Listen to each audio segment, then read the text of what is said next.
What in the world is in that bag? What you got in that bag? Yes, indeed. Like we always do at this time, kaboom. Guess who stepped in the room? TJ here. Listen, guys, let's just cut to the chase. All we've been talking about this whole week, yes, sir, was beef, right? People not liking each other, people slapping each other. This Jock Pederson, Tommy Pham thing just threw us into a tizzy all week. So I had to dig into the big ass grab bag and pull out TJ's top 5 favorite beefs in sports. Aha. Okay, it just felt like we had to do it. And to quote the great notorious B.I.G., what's beef? Beef is when you need 2 gats to go to sleep. Beef is when your moms ain't safe up in the street.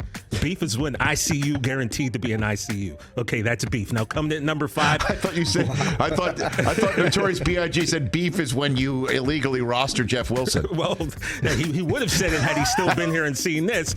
Tommy Pham versus Jock Pederson here in 2002. Conversation starter. I mean, every day this story just gets better and better. First of all, it's fantasy football. You're supposed to do this with your friends. It's supposed to be real. And most importantly, what's in the name? Fantasy. What's fantasy mean? It's not real. You shouldn't go around slapping somebody. You know how many times I went to slap Ashton in our fantasy league? I never slapped him. Breaking news. You know what I mean? Breaking news. You know what I'm saying? Daniel Acuna, I went to slap you. You don't treat Matt the Mazant. moneymaker like that. You know, Matt Mazant, I want to slap all the guys in my league, but I don't. But I get it. $10,000 up front. I don't think it was about the money. It seemed to be something a little bit deeper than that. And now we got Mike Trout into this whole situation. Love it. Hey, I'm here for it. I know Brockman's here for it. I know Rich and you or Feller are here We're for all it here too. for it.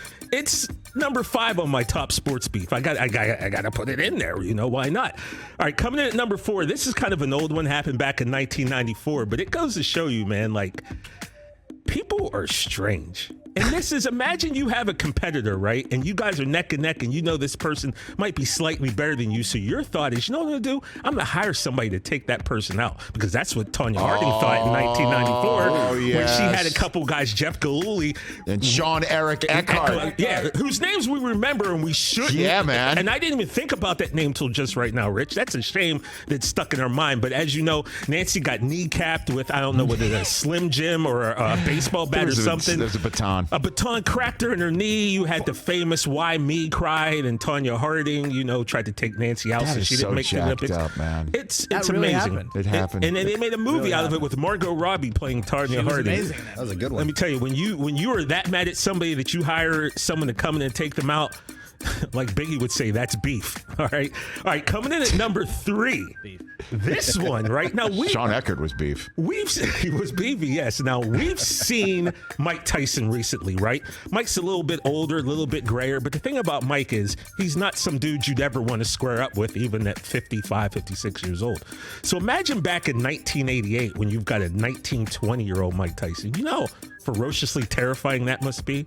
You know who didn't feel terrified was Mitch Blood Green. I don't know if you guys remember this. Yes. 1988, those two fought in 86. They had a fight. Tyson won the boxing match. And then in 1988, outside of Dapper Dan's in New York. Oh, yeah.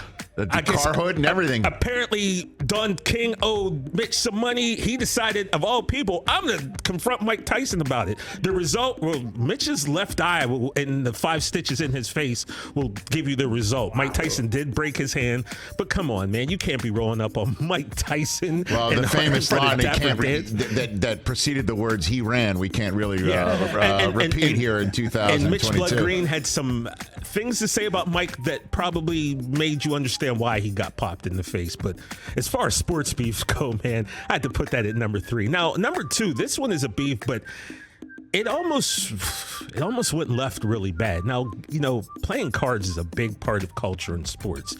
And apparently, card games, they get kind of competitive, and the pot... It's like fantasy football. Yeah, even though they're millionaires, the pot gets high, but I don't think it's always the money. I think it's a lot of it's about pride, right? 2009, something happened on a plane between Gilbert Arenas and Jarvis Crittenton. Okay. They were playing a game called, I think it was called Bure, I believe it's pronounced. And I'm glad we can laugh about it now, but this was almost really, really bad. And this put a black eye on the sport. It cost Crittenton his career, and he went down the path that landed some bad things happen to him. And it pretty much put Gilbert on ice, too. I'm willing to bet. Now, this number 1 in the big ass grab bag. This guy fought everybody, and I had to make a list, Rich. He fought opposing players. He fought players that he coached. He fought teammates. He fought 3 guys in the Tapas bar. He fought a traveling secretary for the Minnesota Twins. He fought a marshmallow salesman. He fought everybody. Billy Martin Against everybody. He had beef with everyone from 1950 to 1989. If you name it, Billy Martin had a fight with him. It gave us like one of the greatest lines of all time when Mickey Mantle tried to like stick up for him and say that, a guy was knocked out and maybe that, Roy Rogers rode through the Copa and Trigger kicked the man in the head because it was a big fight at Copacabana. Billy Martin fought everybody. Well done. Number 1. Big finish. By the way, 3 Guys in a Tapas Bar, worst Steve Guttenberg movie ever. Terrible. I wouldn't rent it. Billy Martin, though, Rich. Billy versus everyone from 1950 to 89. Pretty much covers it. Hey, you watched all the way to the end. Thanks for that. Watch more right here.